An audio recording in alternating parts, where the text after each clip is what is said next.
If you're thinking about moving in with a partner, well, that's a really big leap of faith, because if things don't work out, you might not be able to go back to that one bedroom condo. Instead, you might be moving back in with your parents because you can't even afford the rent to move out again. Are people forgoing having kids and entering into these relationships not because they don't want them, but because of all of these barriers preventing society from that happening?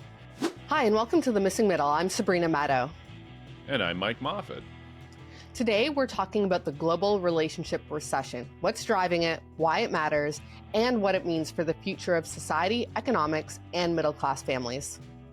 And we've started a brand new project called the Missing Middle Initiative, including a brand new Substack.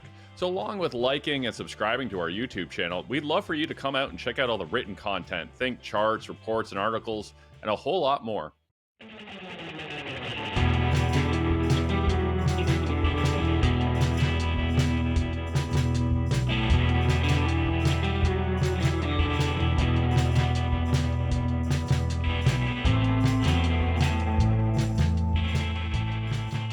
For years, headlines have warned about plummeting birth rates across the developed world. In 2023, Canada hit a record low with just 1.26 children per woman. But, Mike, what if we've only been looking at half of the story? So you know how politicians are always talking about why couples aren't having more kids? Well, it turns out they might be totally missing the point. New analysis from the Financial Times shows the real issue today isn't that couples don't want kids, it's that young people aren't even coupling up in the first place. We're not just talking about a baby bust anymore. We're talking about what the Financial Times calls a relationship recession.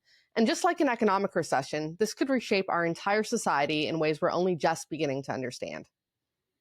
So I gotta say, like a lot of economists, I tend to think in these kind of oversimplified models of the universe. And when I think about what's happened over the past couple of decades when it comes to kids and families, tend to think in terms of delays. That people are staying in school longer. Perhaps they're getting a master's degree or PhD. They're entering their workforce later, in say their mid-20s rather than their early 20s or as a teenager.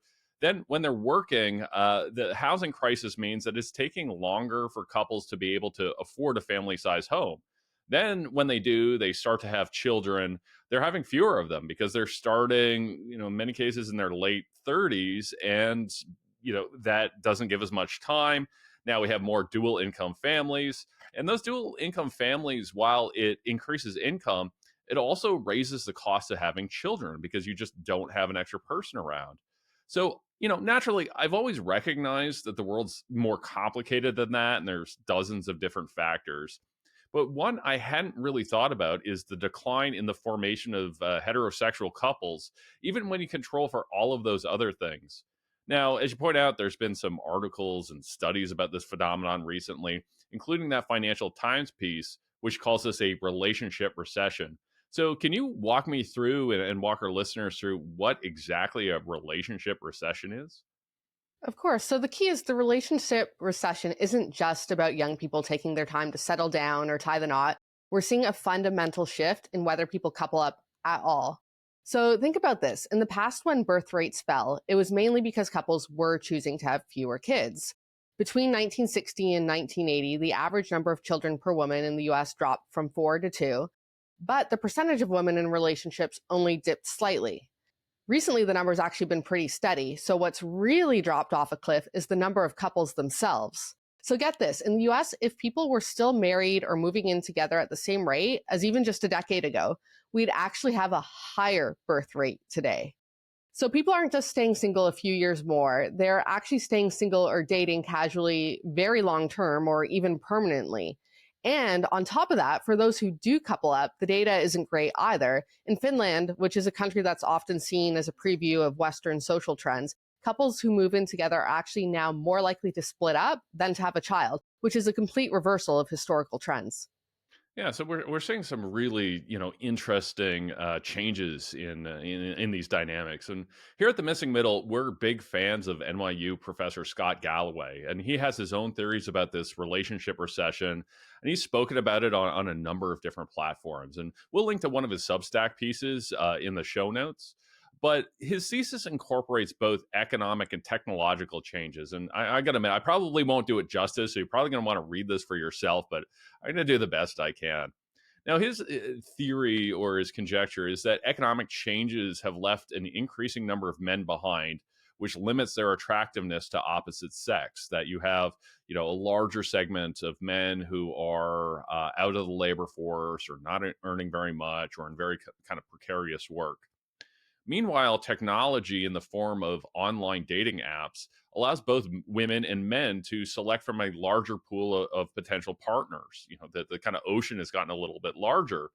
So his theory is that combination of economic forces and technological forces has created a kind of a winner take all competition where, say, like the top 10 or 20% of men on some scale of overall attractiveness, however you want to define it, they can do really well, but it's leaving the rest largely behind. I mean, it's an interesting thesis, but like to be honest, I don't know what to make of it, and I think part of that is just because I'm really old. Last time I was single, like this was before 9/11, right? So like, we didn't even have smartphones back then. None of these dating apps existed, so I just don't understand this universe at all. I'm a complete stranger to the modern dating world. So because of that, like I'd love to get your take on Galloway's economics coupled with technology theory of the relationship recession. Well, consider yourself lucky you didn't have to deal with dating apps because they're quite awful. But the Financial Times data actually adds such a fascinating twist to what Galloway's talking about. So you're right that he's on to something with technology and economics, but check this out. This isn't just happening in America, it's happening almost everywhere.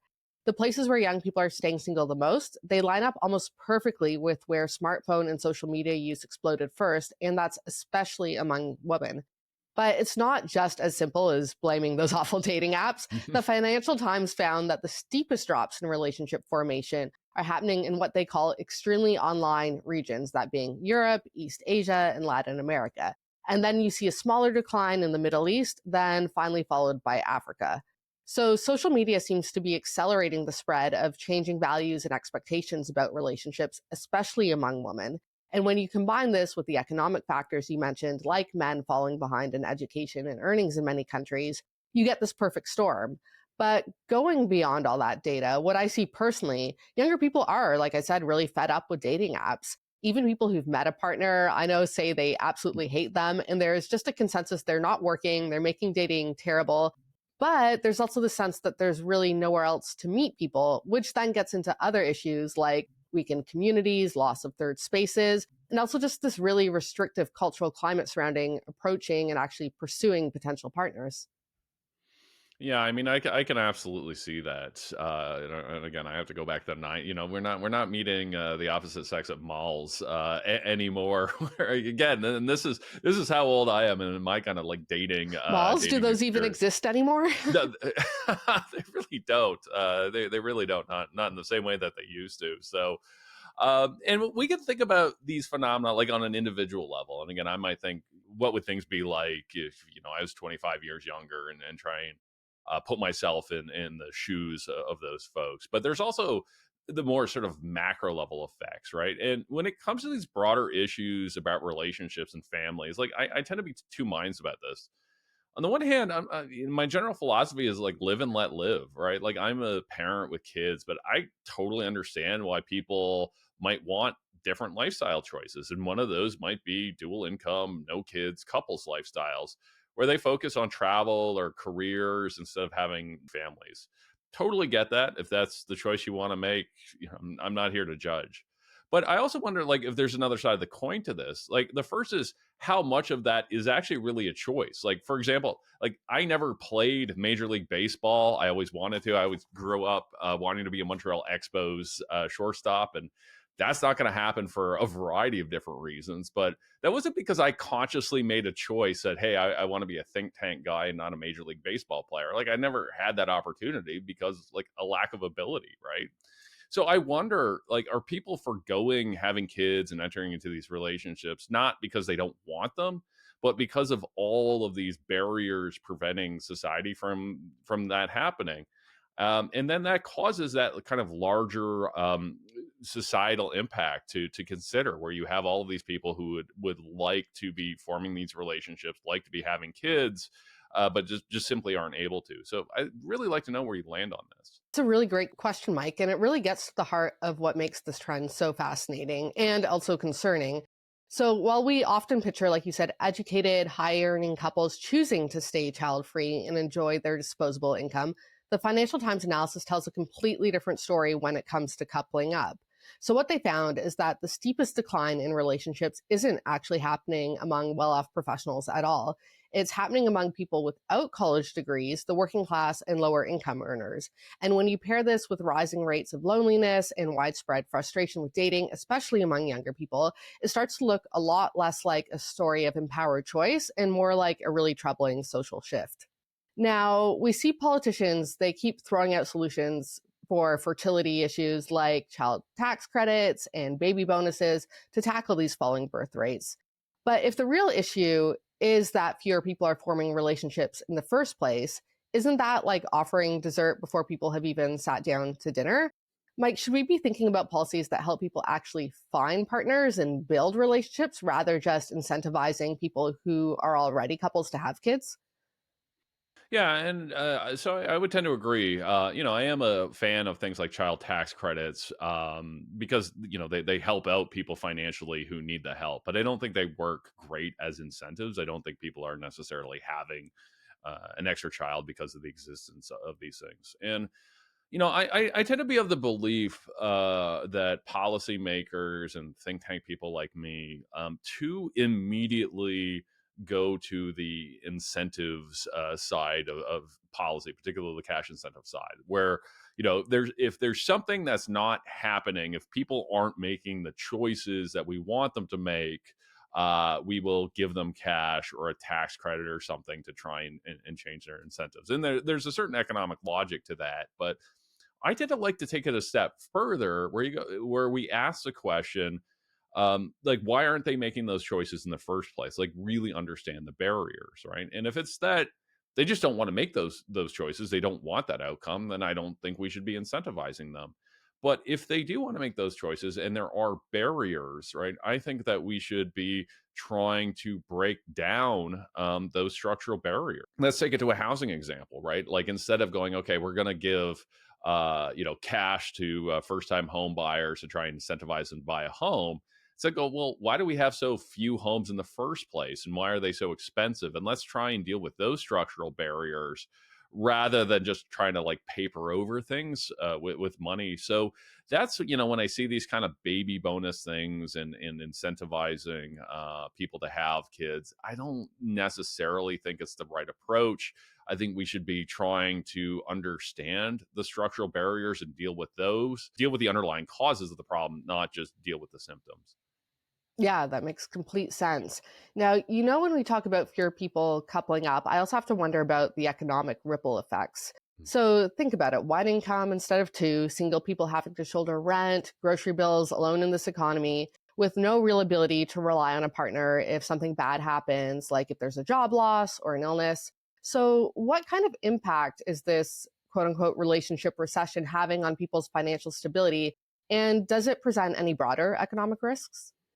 Yeah, I think it does. That coupling basically provides a kind of form of insurance, right? Where if I'm a single person and I lose my job, my income is absolutely going to crater. Hopefully, I'm going to be able to get employment insurance, but that doesn't even cover everyone. So I'm going to take a massive financial hit. But if I have a partner who has an income similar to mine and one of us loses their job, our family income might only be declining 20 or 30% after employment insurance. But there is a flip side to it that I want to ask you about that this lack of attainable housing, the disconnect between rents or home prices and incomes can affect it on the other side of it as well, where you can have people who get stuck in relationships and can't afford to move out, right? So they might be in a relationship that's toxic, abusive, or just not a great fit for them. They're like, but I can't afford to leave. So do you think that that factors in at all in this relationship recession and how young people consider cohabitation? Absolutely, because what we're seeing is not just differences in marriage rates, but actually differences in the rates of people moving in and starting new relationships. And the housing crisis is absolutely playing a role in that. So I think when housing prices really start to soar, there was initially this idea that, well, and it's true that if you move in together, then you get to split the rent and the bills, and that can be financially great. But on the flip side of that, if you split up, and most relationships when you're young, in your 20s especially, don't end in marriage, they end in splitting up, unfortunately, then you're suddenly stuck maybe paying double the price of rent that you were before when you were single just a couple of years ago. So now there's this hesitation that I see among people where if you're thinking about moving in with a partner, well, that's a really big leap of faith, because if things don't work out, like, you might not be able to go back to that one bedroom condo. Instead, you might be moving back in with your parents because you can't even afford the rent to move out again. So that seems like a really big risk to make that next relationship leap. For people who already live together, moving out again, it might be you have to move back in with your parents. Or if you don't have that support system, maybe it's not even that. Maybe it's you're looking at moving into a shelter or staying on a friend's couch, right? Not everyone has that privilege of moving back in with their family. And they end up staying in these potentially toxic situations, or just in a situation they don't want to be in. It doesn't even have to be toxic, but then that delays them perhaps starting to date again, moving into another relationship. And it may be even once they do get out of that situation, makes them even more hesitant to get back into another one. So definitely the snowballs. And a lot of it, I do think, comes down to the cost of living and specifically housing affordability. And for younger people, that comes down to rental prices mostly. But I want to shift gears and talk a little bit about how, for generations, the backbone of the middle class has been couples pooling their resources together, right? So, like we talked about, splitting the mortgage or rent, sharing the bills, building a life together in general. But if we're heading into this future where people are staying single much longer, or maybe not coupling up at all, what does that mean for the middle class as we know it? Are we looking at a fundamental reshape of who can actually afford a middle class lifestyle? Yeah, I think that's already happening, and again, I think it's unfortunate, and I think it's something that we need to try and solve and fight against. And again, it goes back to choice, right? So it's not about saying that people have to couple up or creating societal pressures for people to couple up. If you want to be single in your life, you want to just have a 1 or 2 bedroom condo, take lots of trips, do whatever you want, that's totally cool. And we should, absolutely support that decision. But what changes is when, that's not being made a free choice, but rather due to economic and social circumstances. And it does feel like we've moved in that direction. And I really worry about the societal impact of that.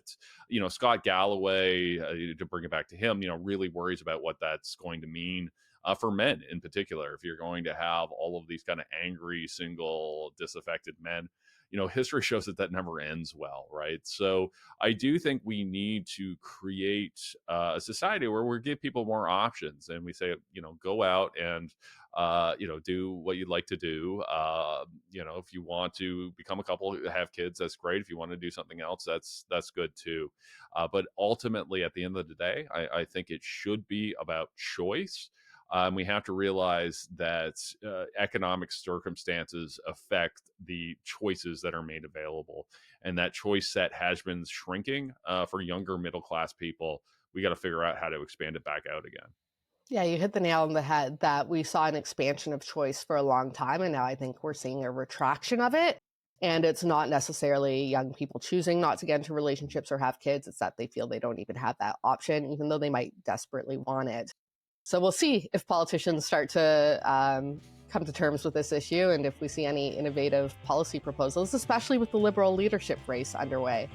Well, thank you everyone so much for watching and listening, and also a big thanks to our producer, Meredith Martin. And if you have any thoughts or questions about online dating apps, please send us an email to missingmiddlepodcast@gmail.com. And we'll see you next time.